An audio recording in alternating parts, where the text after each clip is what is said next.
The NFL has announced the 5 teams that will host international games in 2023. That has happened actually during the past hour or so while we've been on the air. 3 in London, the Bills, the Titans, and the Jaguars will all host games. And in Germany, not 1, but 2, the Chiefs and the Patriots. And the reason why they're all AFC teams other than the Jaguars, who host one in London every year, that 17-game schedule. 1 year, the AFC has 9 home games. 1 year, the NFC has 9 home games. So this year, 23, the AFC has the extra home game, and you see 5 AFC teams giving up a home game for Europe, Peter. And Germany, a bigger and bigger deal for the NFL, and London, obviously part of the fabric of the league now since 2007.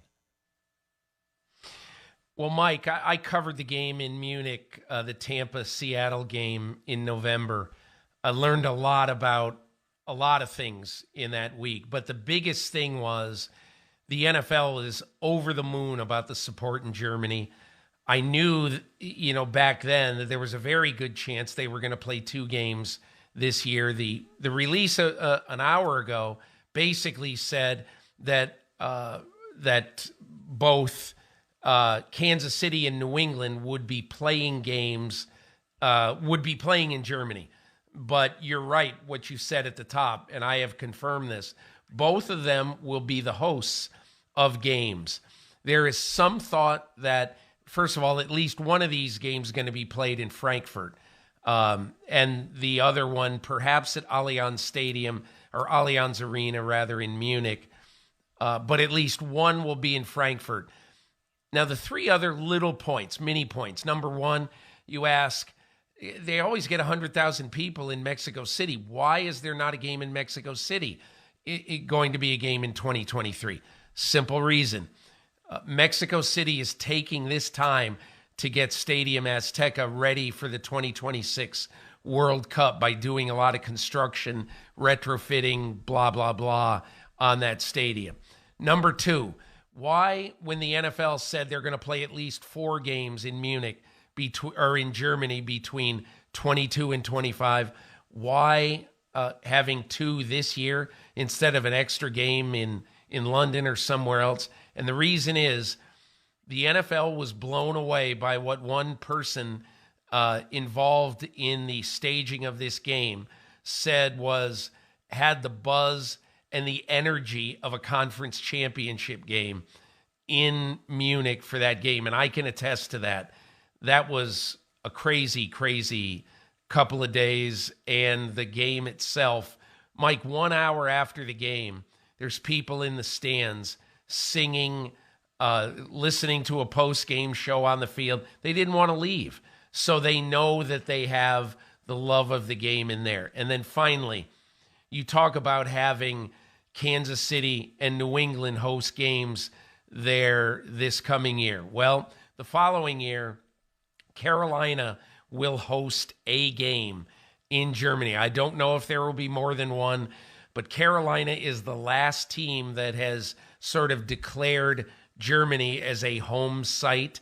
So I think you're going to see Carolina in 2024 host one of the games when NFC teams have the 9 home games in that year.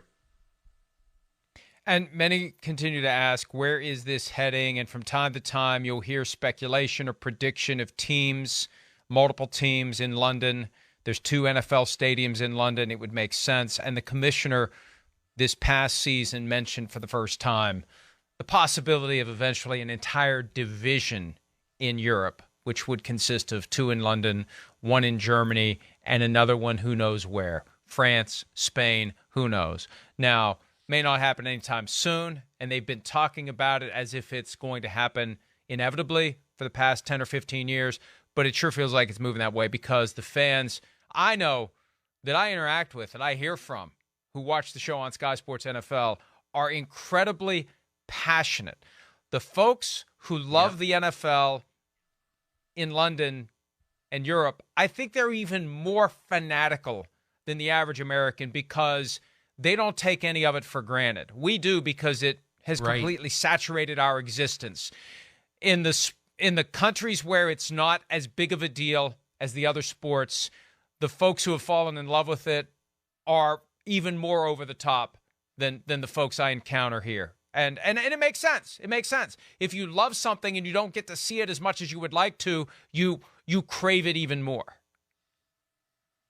Mike, the day before the game last year on Saturday in Munich a few weeks ago, actually, I was in one of the big squares in Munich called Odeonsplatz.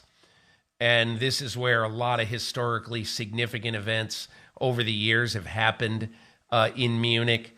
And it's one of the main gathering places in all of Germany. And in Odeonsplatz were 32 NFL helmets, huge NFL helmets.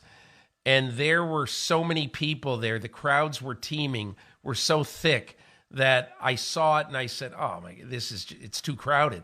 So I stayed, looked at it, took a couple of photos and walked away. But there were tens of thousands of people in Munich for what, a mini, very, very mini NFL experience.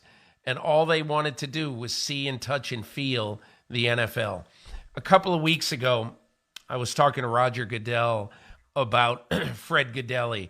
I wrote about it for my column. And Fred Gaudelli, obviously the great NBC sports producer who did his last game in Jacksonville last weekend, also worked with Amazon Prime Video this year. But, and we got finished and I said, hey, I was in Munich for that game. That was incredible. We went back and forth. And I got the impression from Goodell, without any question, that the fervor was far beyond what the NFL really thought was going to happen. And that's one of the reasons why this is not going to be the last year where there will be 2 games in Germany. Whether there's ever a franchise there, I have my extreme doubts. But this will be not the last year that the NFL schedules 2 games in Germany. Well, the experiment international for the NFL is only going to continue because folks love the game beyond our borders, and there are easy ways now to export it, and that will not stop anytime soon. Hi, it's Mike Florio. Thanks for watching PFT on YouTube. Hit subscribe for the latest news and analysis from Pro Football Talk.